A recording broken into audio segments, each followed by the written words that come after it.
How to manage a herd of thousands of cows? This is a question that any farm owner wants to have an answer to because raising a large herd of cows is not easy and very costly. To solve this situation, some cattle farmers in the US have found a bold but extremely effective solution. So, right now, let's explore with us the most modern cattle raising method of American farmers.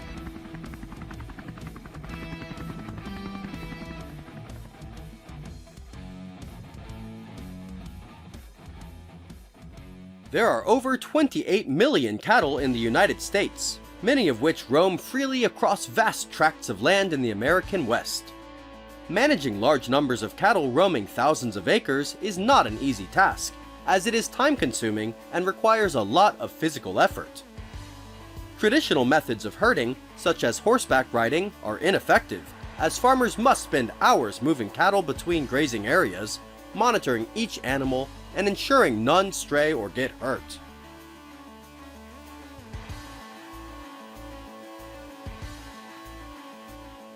To meet these challenges, American farmers have begun to use helicopters as a tool to manage their free-range cattle.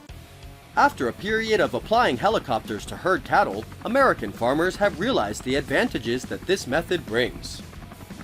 First, helicopters can cover large areas of land in a fraction of the time it would take with other methods.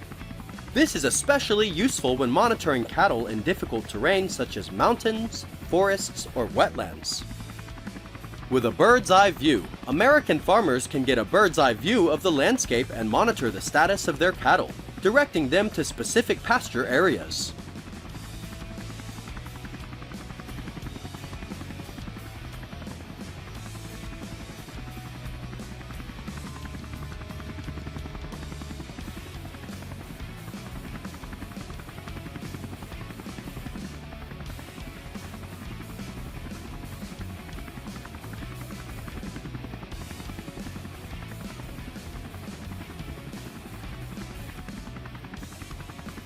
One of the most essential things when raising free-range cattle is precision. Helicopters have used GPS technology, allowing farmers to see the entire herd and predict potential problems, such as when the herd moves too far or some animals stray from the herd. In addition, aerial observation also helps farmers detect sick or injured cows. Early detection can prevent spread disease in the herd and ensure sick cows received prompt veterinary care.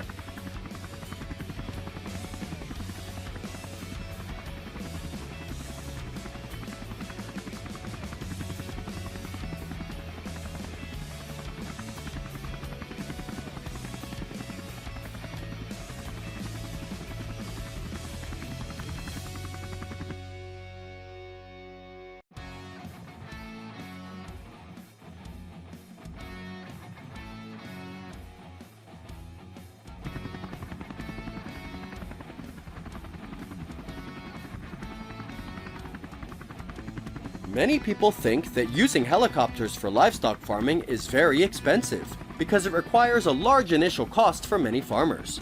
But the long-term benefits make it a valuable tool for large-scale livestock farming operations. With just a one-time investment, American farmers can use helicopters for a long time and save on labor costs, thus reaping profits in the long run. Furthermore, the ability to manage the herd quickly and accurately also ensures healthier, safer, and more productive animals. Healthy cows produce better quality meat and milk, which increases farm profits.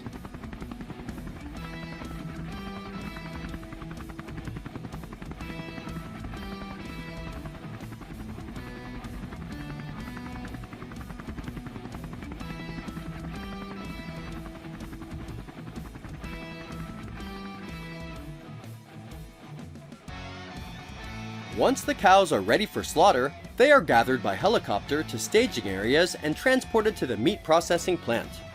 The cows are inspected before slaughter to ensure they are healthy. Inside the processing plant is a systematic and strictly managed process, ensuring that beef products are safe for consumers. Animals are humanely anesthetized before slaughter, minimizing stress, be straightforward, and ensure compliance with ethical standards. After the slaughtering process, each beef carcass is cut in half by machine and chilled for 34 to 48 hours, to cool and prevent bacteria from growing.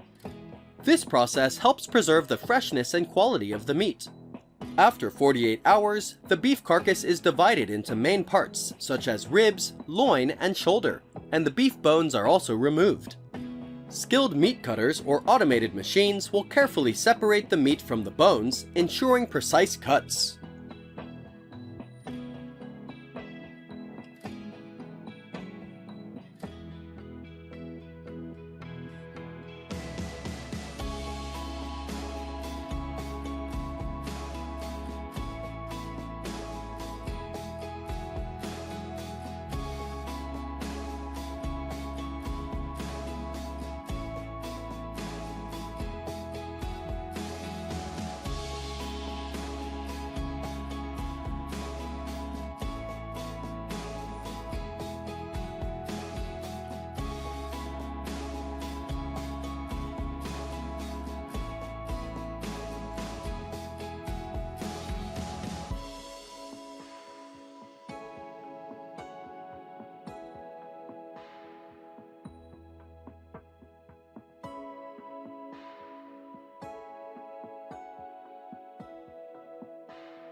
The beef is then graded based on a number of factors, including marbling, color, and tenderness.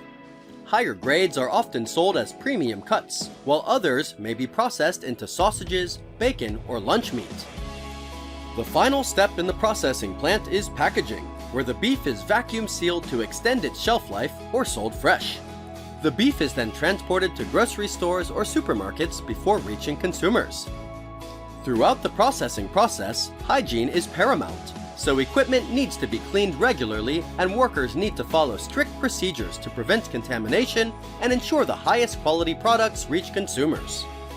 This also makes American beef products prestigious in the international market.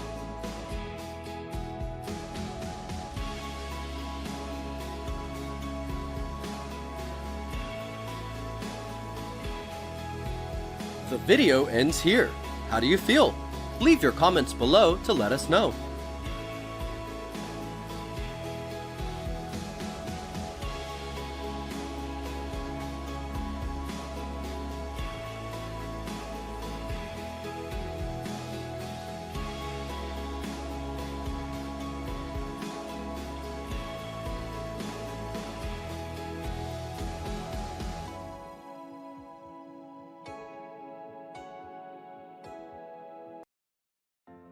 Hello, beloved viewers of David Farm.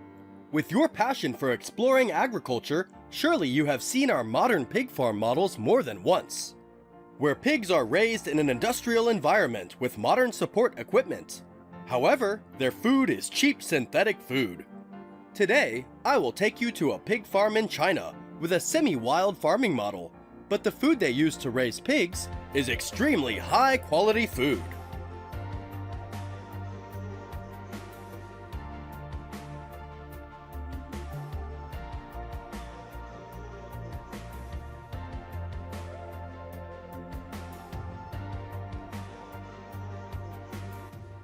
For any of us who hear about king crab, we know that this is an extremely expensive food source. Dishes from king crab or lobster are almost only for those with economic means. But in China, lobster and king crab are food for pig. That's right, you heard right. There are pig farms in China that are fed seafood that costs up to hundreds of dollars.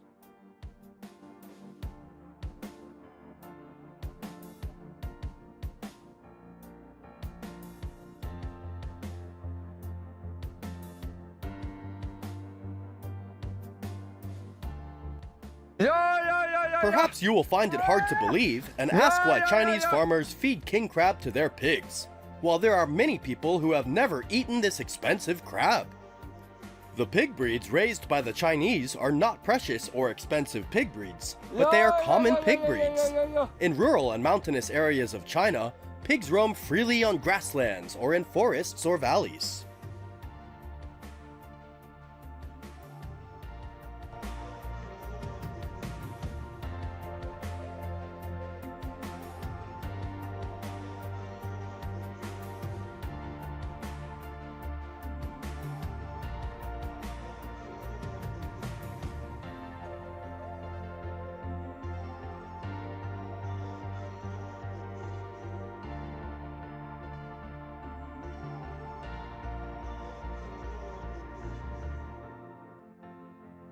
Such conditions make it possible to imagine pigs having such an expensive diet. Although they are raised by Chinese farmers for meat or economic development, we all see that pig food is many times more expensive than the pigs being raised. So, why are pigs in China fed seafood?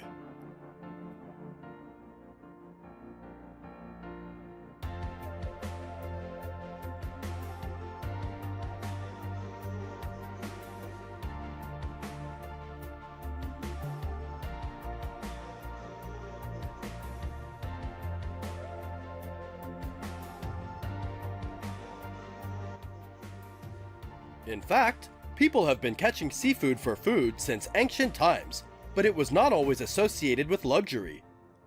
Its abundance and the difficulties of transportation and storage requirements have left some coastal areas with abundant seafood reserves. For coastal towns in China, when there is too much seafood without economic value, it will be used as animal feed and fertilizer for fields. Today, it is hard to imagine that crabs that cost thousands of dollars could only be used as food for pigs or to fertilize a cornfield.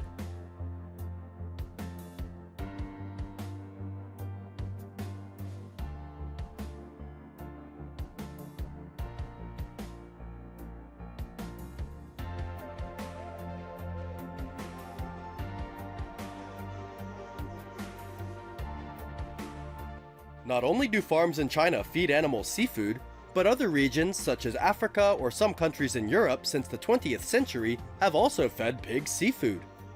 Some countries in Africa, typically Mozambique, have large seafood reserves. There are many types of lobsters and king crabs, but their prices are very cheap.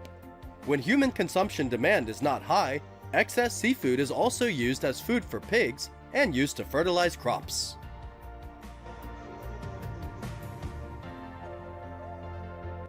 Many people believe that pigs are omnivores, but they need to eat plant-based foods. If pigs are fed seafood, they will have health problems. However, in fact, according to research, seafood is rich in protein, vitamins, and minerals that are beneficial for pigs. The high protein content helps develop muscles and aids in overall growth. Pigs fed seafood will grow better than pigs fed only regular vegetables. Pigs may find the taste of seafood appealing. Providing pigs with seafood can increase their appetite and encourage them to eat more. Especially in some livestock activities, byproducts or waste from seafood that are not suitable for human consumption will be used as animal food. This is a way to reduce waste and provide nutritious food for pigs.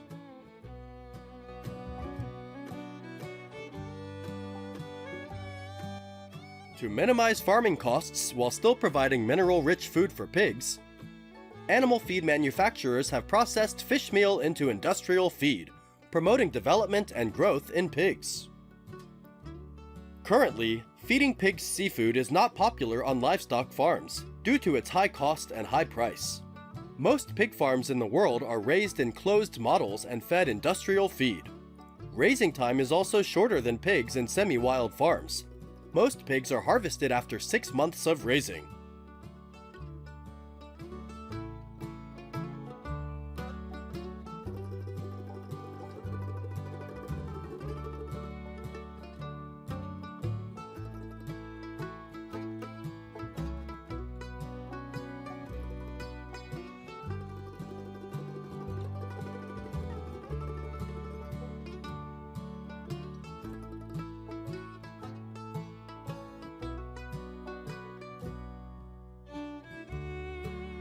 Each year, approximately 1.5 billion pigs are processed in slaughterhouses for human consumption.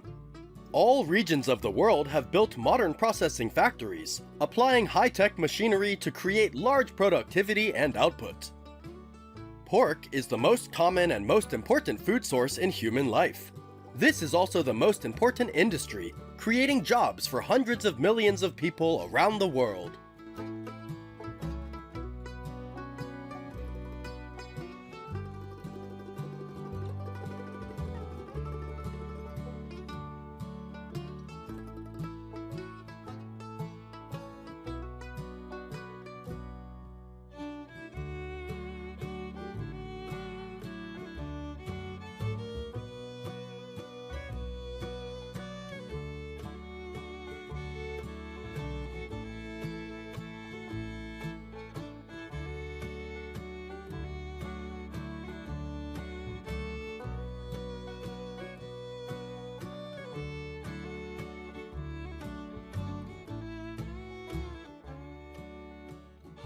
We just discovered how Chinese farmers raise pigs aristocratically.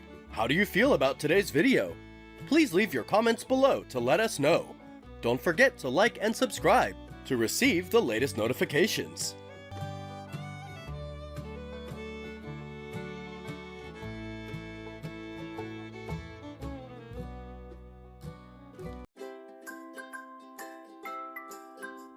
When it comes to Egypt, most of us will surely think of the pyramid symbol that has existed for thousands of years.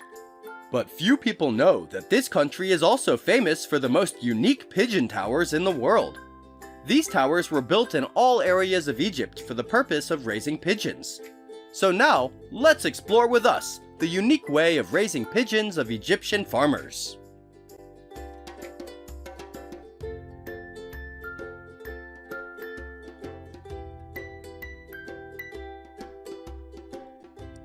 These birds were prized for their meat, which was once considered a major source of protein for the Egyptian people. As a result, pigeon farming is still considered one of the most important industries in Egypt today. They are kept mainly in unique towers that you won't find anywhere else.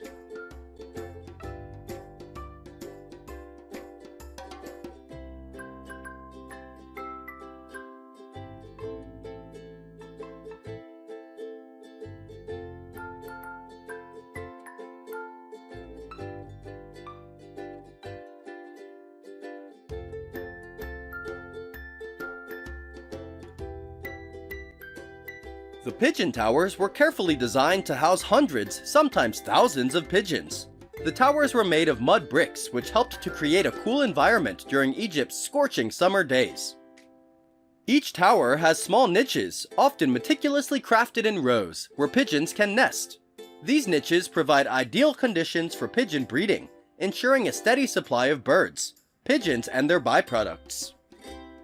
Depending on the region, farmers build different pigeon tower structures, but they all have the same function. Most are built in a honeycomb structure, allowing birds to easily fly inside.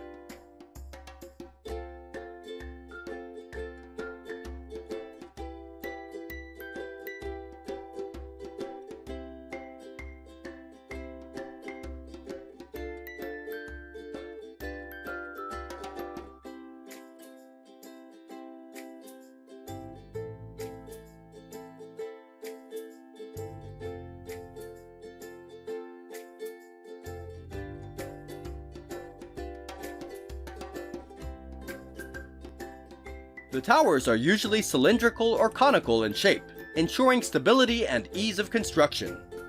Openings at the top of the tower allow pigeons to enter and exit freely, and the height of the pigeon towers also minimizes the risk of being attacked by predators such as snakes or wild birds. Farmers use different materials such as palm leaves and wooden sticks to create landing spaces for pigeons, making them comfortable to perch. This design also functions to make it easier for farmers to collect manure from the base of the tower, which can then be distributed to the fields as fertilizer.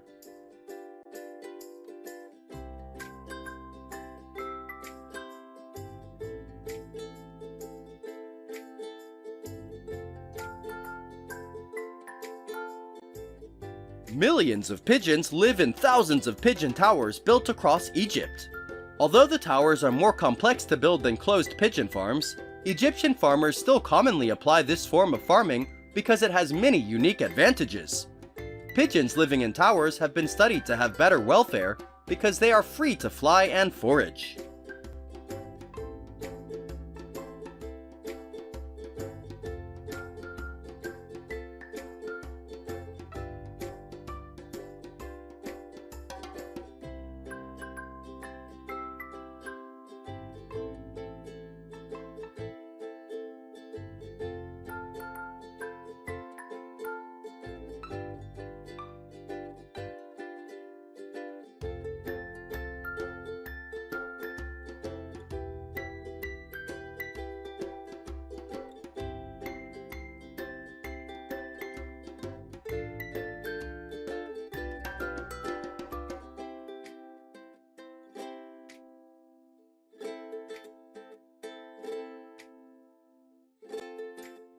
One of the main reasons why pigeon towers flourished in Egypt was the use of pigeon droppings as fertilizer. Rich in nitrogen, phosphorus, and potassium, pigeon droppings were considered superior to other fertilizers. Egyptian farmers used the droppings to increase soil fertility in the Nile Delta, allowing them to grow more abundant crops such as wheat, barley, and vegetables. The use of pigeon droppings became an essential aspect of Egyptian agriculture, especially after the annual flooding of the Nile. When the waters receded, farmers would apply pigeon droppings to their fields, ensuring that the soil remained rich for the next growing season.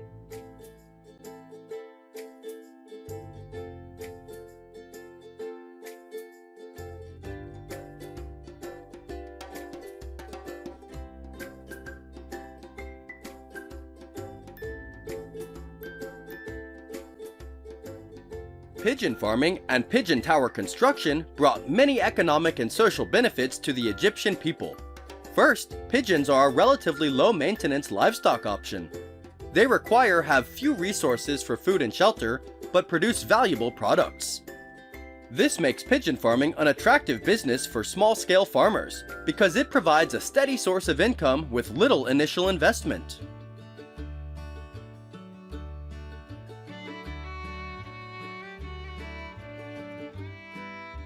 Pigeon meat is highly nutritious and is commonly consumed by Egyptians of all social classes.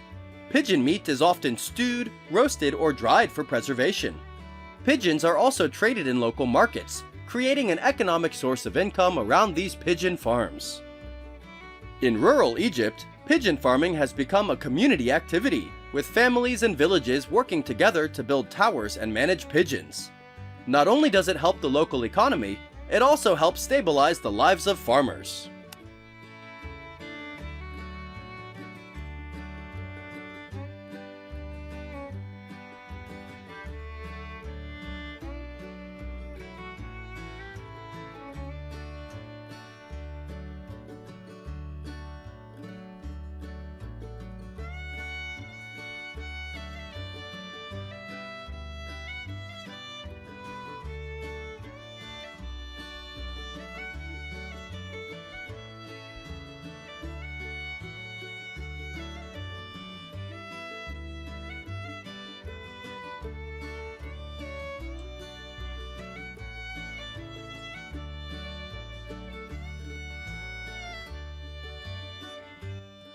The construction of pigeon towers in ancient Egypt was a unique and diverse activity, closely linked to the agricultural, economic, and religious life of the country. These towers not only provided a reliable source of food and fertilizer, but also reflected the cultural and spiritual values of the Egyptian people.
For farmers in Southeast Asia, toads are a nutritious and expensive delicacy.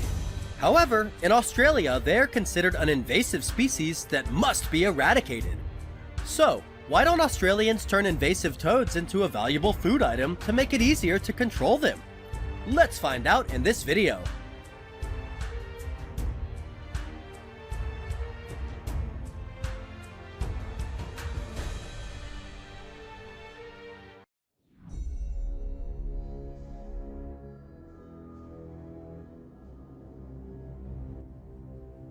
Cane toads were introduced to Australia in 1935 from Hawaii to control sugarcane pests, but due to favorable climate, the toad population grew rapidly. Over the past decade, cane toads have become one of the most destructive invasive species in Australia. Since their introduction, cane toads have spread throughout northern Australia, including Queensland, the Northern Territory, and parts of Western Australia and New South Wales. They continue to expand their range and spread at an estimated rate of 40 to 60 kilometers per year. To control this pest, Australian authorities have issued many measures to control them.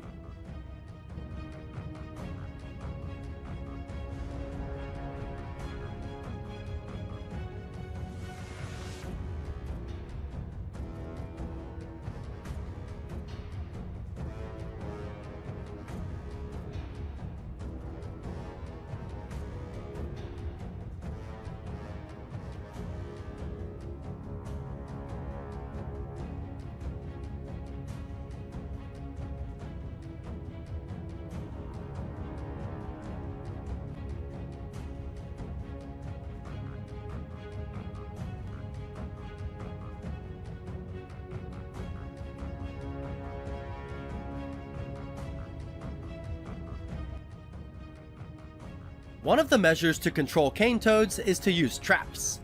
This is the most common method used by both professionals and community groups to kidnap sugarcane. Because traps can catch large numbers of cane toads in the wild, trapping toads is usually done at night because this is the time they are mainly active.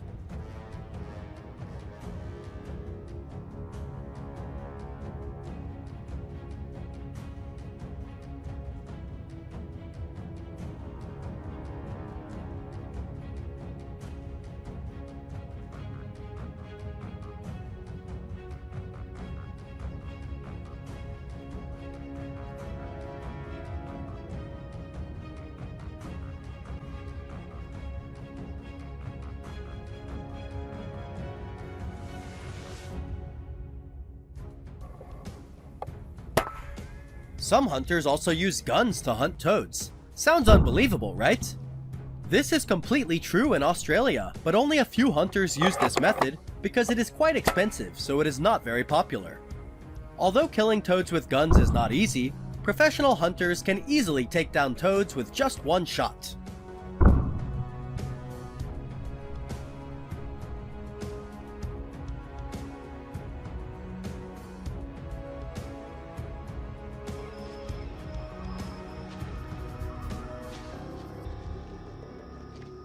Trapping and cane toad capture are direct methods of control, often involving the large Australian farming community. Volunteers go out at night with lights and capture cane toads by hand. Once collected, the toads are humanely disposed of in accordance with animal welfare standards. So, what effects do cane toads have on agriculture and the livestock industry in Australia?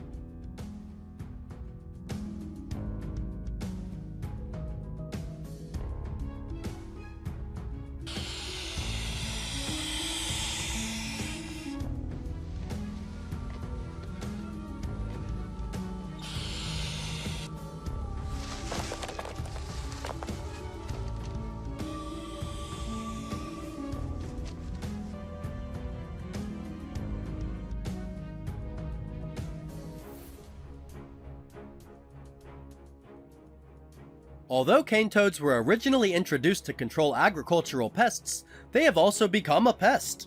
Cane toads do not significantly reduce insect populations, but instead cause problems for livestock, especially if animals come into contact with the toads or their toxins.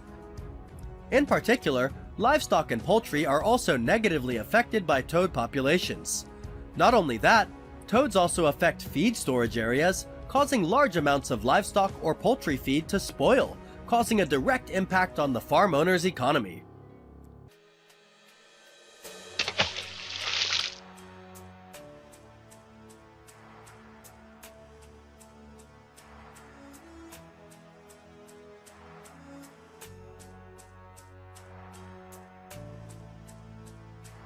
Cane toads eat a variety of insects and small animals, causing a decline in the food source for native species and disrupting local ecosystems. Cane toads secrete a potent toxin from their parotid glands that can be fatal to animals that attempt to eat them. Many native Australian predators such as snakes, lizards, birds, and even crocodiles have died after eating cane toads, leading to a decline in their populations.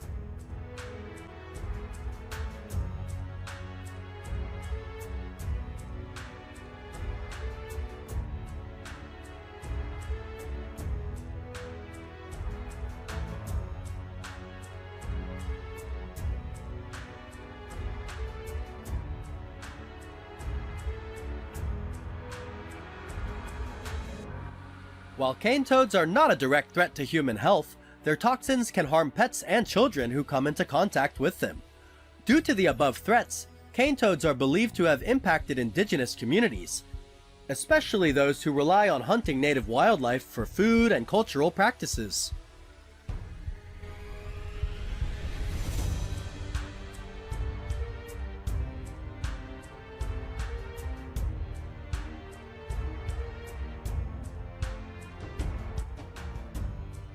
Measures to reduce cane toads have been applied by Australian farmers for nearly a decade, but have not really eliminated this species. Because cane toads are extremely difficult to eradicate due to their high reproductive rates, on average female toads can lay up to 30,000 eggs at a time, and in particular, they have the ability to adapt to many different environments. Therefore, the problem of controlling cane toads has become increasingly complicated and difficult. So, why don't Australians eat toads to reduce invasion?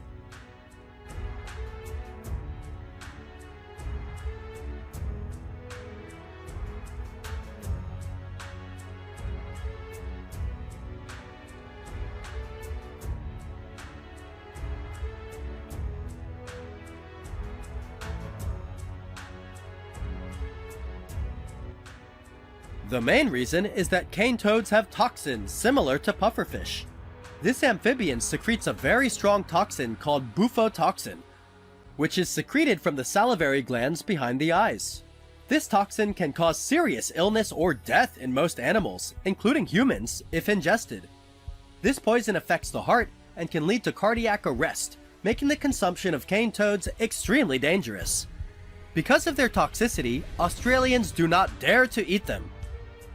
But, in contrast to Australians, toads are a favorable dish of Vietnamese people and some Southeast Asian regions. Vietnamese farmers are very skillful in processing toads. They know how to remove the toxins and process them into delicious dishes.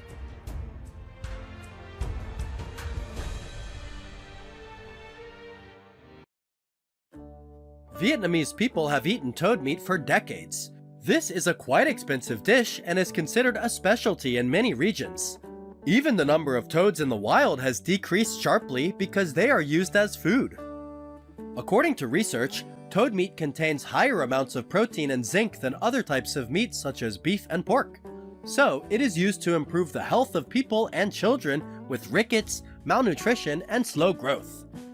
Specifically, in 100 grams of toad meat, there are 55.4 grams of protein and 65 milligrams of zinc. However, to prepare toads into a dish, the processors need to have experience in preparing them because they are no different from the Japanese pufferfish dish. The toad's internal organs and skin are carefully removed to avoid harm to health. If Australians knew how to process toad meat, surely they would not have become an invasive species, right?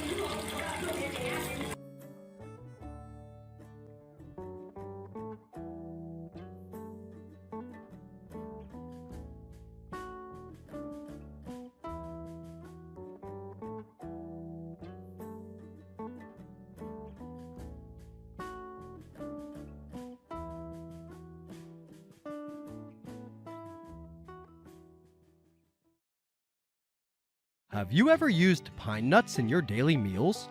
They are also known as the caviar of nuts, to see how great their value is.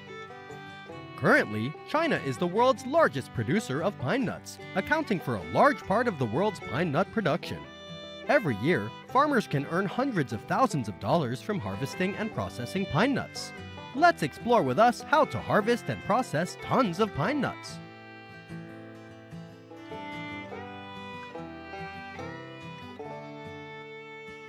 Although pine nuts are grown in many regions of the world from Asia to Europe and the United States, China has a long history of growing pine nuts and is famous for its high-quality pine nut varieties. This country also leads the export of pine nuts with about 15,000 tons, accounting for 64% of the world market share. Jilin Province, located in northern China, is China's main pine nut producing region.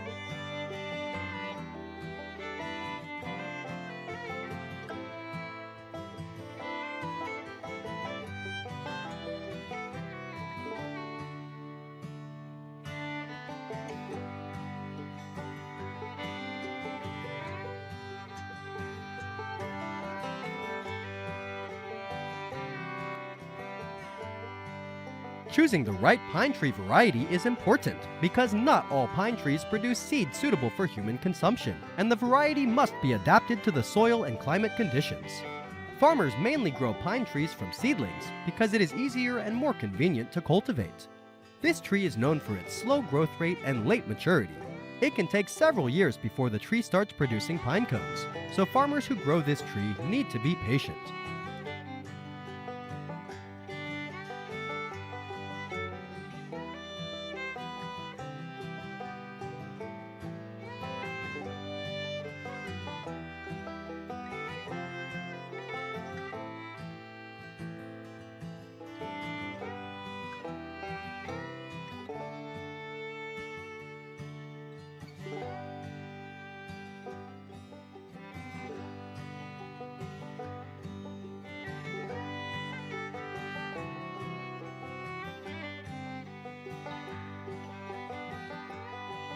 After many years of care, pine trees will produce fruit and seeds that usually ripen in late summer to early fall. At this time, farmers will harvest the pine cones, which you can see in the cone shape. When ripe, they will open and the seeds can be easily separated. Hand harvesting is common on smaller farms, while larger farms may use mechanical methods.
Mechanical harvesting often uses vibrating machines similar to those used to harvest olives or pistachios.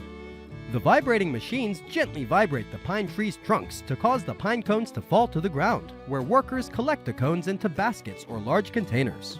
Some farms will spread tarps under the trees so the pine cones can fall onto the tarps, ensuring a safer harvest.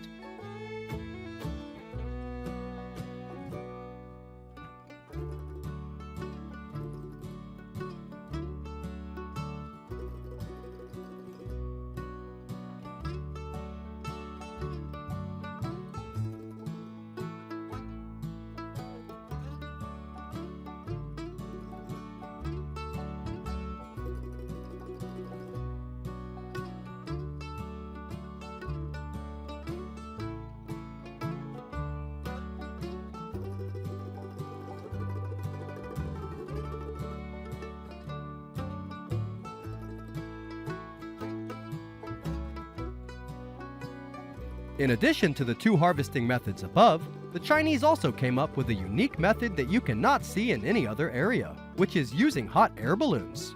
Accordingly, farmers will use hot air balloons to fly up to the pine tree tops and use long sticks to hit the fruit to make it fall down. The hot air balloons are tied with many strings at the bottom to prevent them from flying too high. However, this method is quite dangerous and is only applied in some areas in China.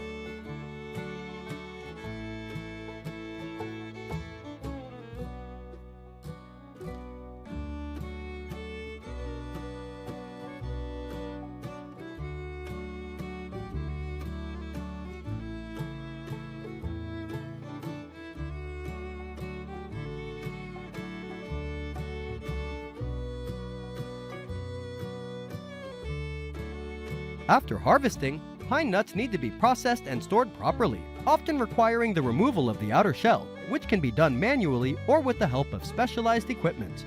Workers often use some tools to break the outer shell or crush them to harvest the pine nuts inside. The remaining pine nuts are quite similar to pistachios because they have a hard shell surrounding the outside, and people usually keep the shell intact during further processing and packaging. Some processors perform the shelling process to harvest only the white seed inside. Once the shelling process is complete, the pine nuts are dried, the moisture content of which depends on the species, so different drying methods and temperatures are needed. Before packaging, pine nuts are classified into 3 types, such as premium grade, grade 1, or grade 2. At this point, pine nuts are ready to be vacuum packed and shipped to customers.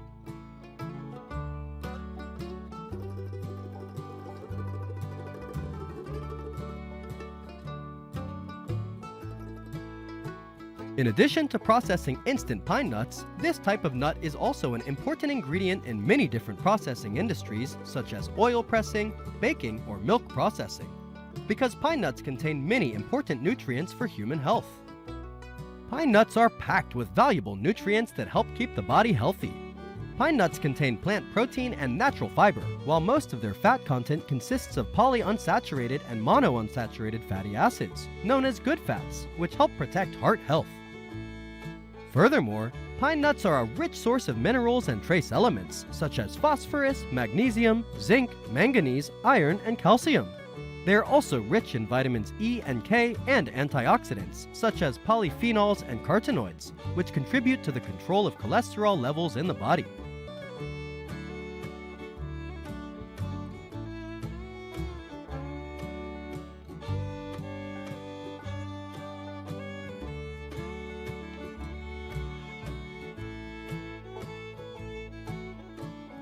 We have just followed the magical journey of pine nuts from harvest to consumption. How do you feel about this video? Leave your comments below to let us know.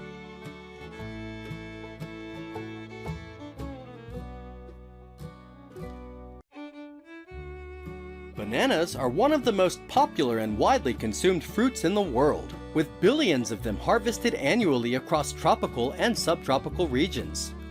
The world produces 135 million tons of bananas each year, and the value of the growing banana industry is estimated at $25 billion. Let's explore how farmers harvest and process large quantities of bananas.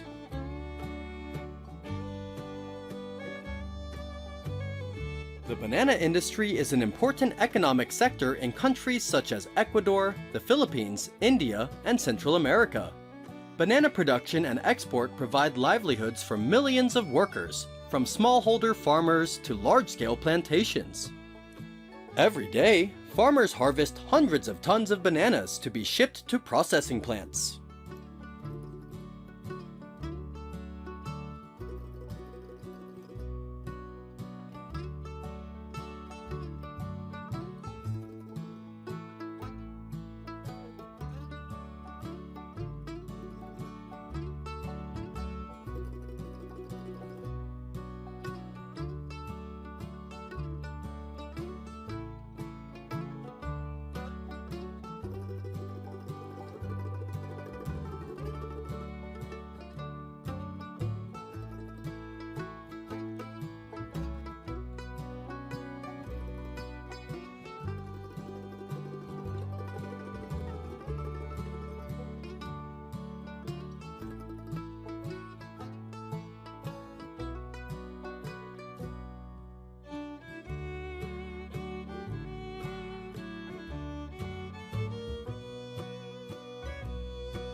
Bananas are harvested while still green and unripe to ensure they survive the long journey to markets around the world. Harvesting typically takes place 8 to 10 months after planting, depending on the region and weather conditions. This process is labor-intensive, as many plantations harvest bananas by hand to avoid damaging the fruit. Harvesters use knives to cut banana bunches from the trees, being careful not to damage the fruit or surrounding trees. Each bunch can weigh up to 40 kilograms, so workers must be skilled at carrying heavy loads to the collection point. Because the bunches are heavy, each harvester also places a soft cloth or foam pad on their shoulders to avoid injuring or damaging the bananas. Large-scale plantations of hundreds of hectares often use pulleys that can harvest thousands of banana bunches per day. Harvesting bananas using a pulley is a more efficient and safer method. Workers tie heavy bunches of bananas to a rope that is threaded through a pulley mechanism. Once secured, the pulley allows the bananas to be lowered into the bin or container in a slow, controlled manner. This reduces the risk of damaging the fruit and prevents worker injury. This method of harvesting bananas increases productivity and worker safety, while ensuring high-quality yields, making it an increasingly popular method in commercial banana farming.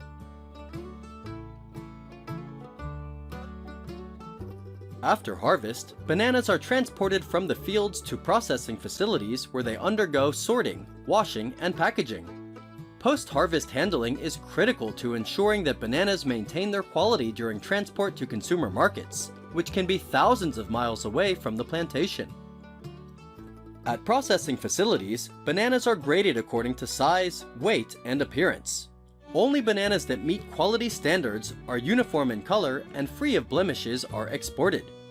Each bunch of bananas is washed to remove dirt or banana sap. The washing process also helps cool the fruit and slows down the ripening process.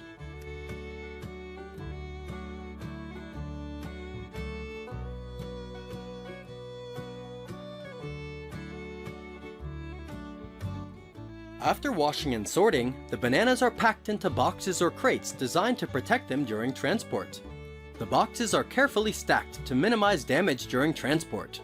The packing process is usually done by hand, although some larger facilities may use a mechanized system to assist in the operation.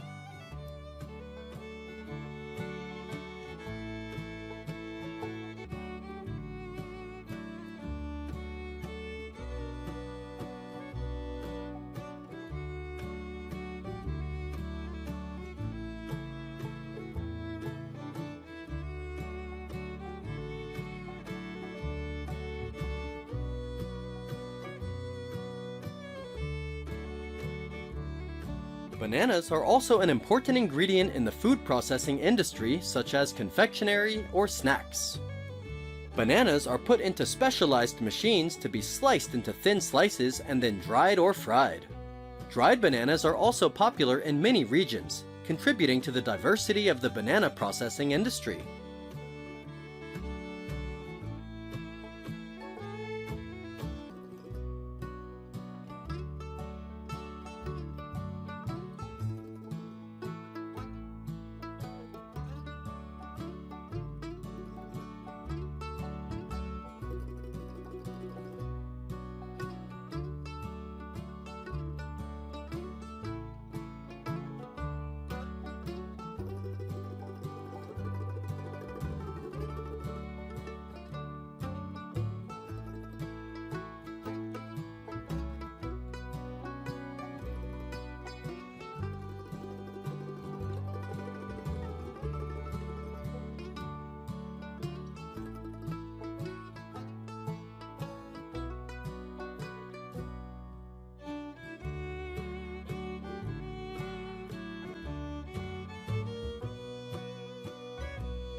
Bananas are one of the most popular and widely consumed fruits in the world, with billions of them harvested annually across tropical and subtropical regions.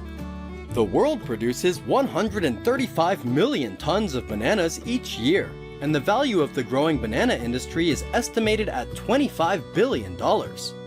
Let's explore how farmers harvest and process large quantities of bananas.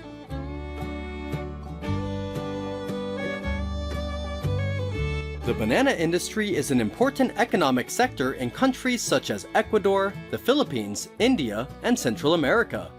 Banana production and export provide livelihoods for millions of workers, from smallholder farmers to large-scale plantations. Every day, farmers harvest hundreds of tons of bananas to be shipped to processing plants.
Bananas are harvested while still green and unripe to ensure they survive the long journey to markets around the world.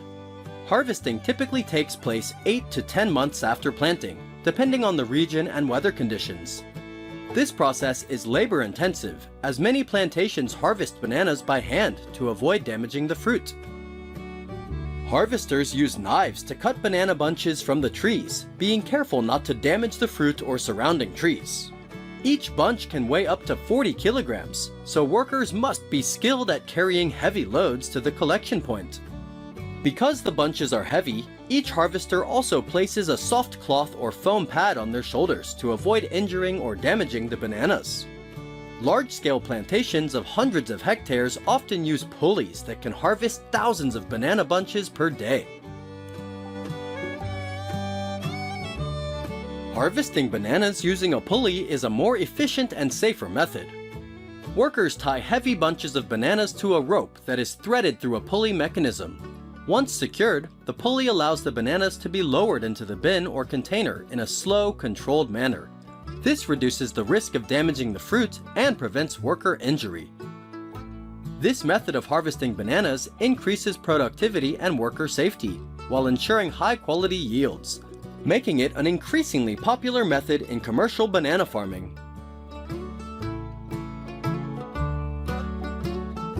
After harvest, bananas are transported from the fields to processing facilities where they undergo sorting, washing, and packaging. Post-harvest handling is critical to ensuring that bananas maintain their quality during transport to consumer markets, which can be thousands of miles away from the plantation.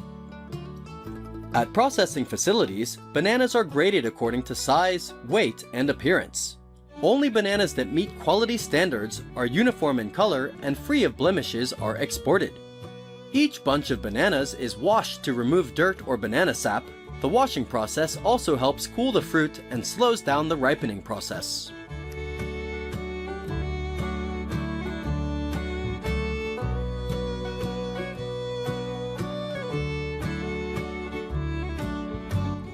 After washing and sorting, the bananas are packed into boxes or crates designed to protect them during transport. The boxes are carefully stacked to minimize damage during transport. The packing process is usually done by hand. although some larger facilities may use a mechanized system to assist in the operation.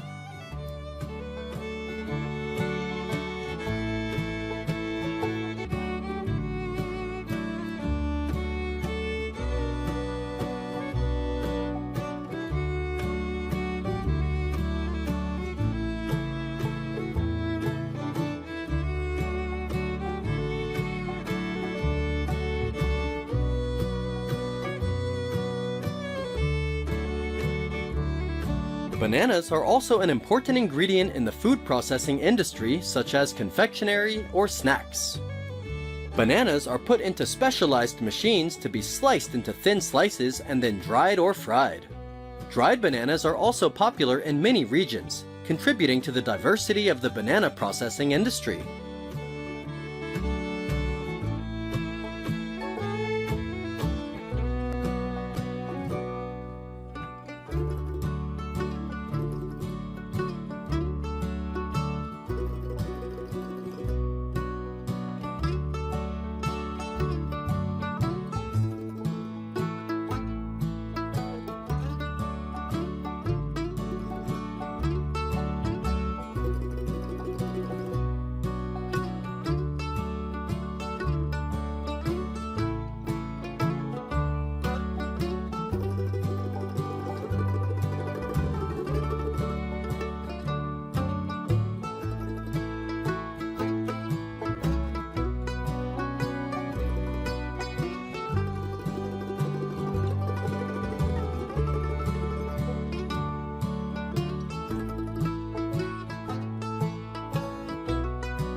Today, the banana industry operates on a massive scale, with millions of tons of bananas produced, processed, and shipped around the world each year. Countries like Ecuador are the world's largest exporters of bananas, shipping over 6 million tons annually and worth $3.68 billion. While the Philippines and India also play a major role in the global banana trade. These bananas are sold in supermarkets and local markets all over the world, from Europe and North America to Asia and Africa. Thank you for watching this video. Don't forget to like, share, and subscribe to support the channel. Now, goodbye and see you in the next videos!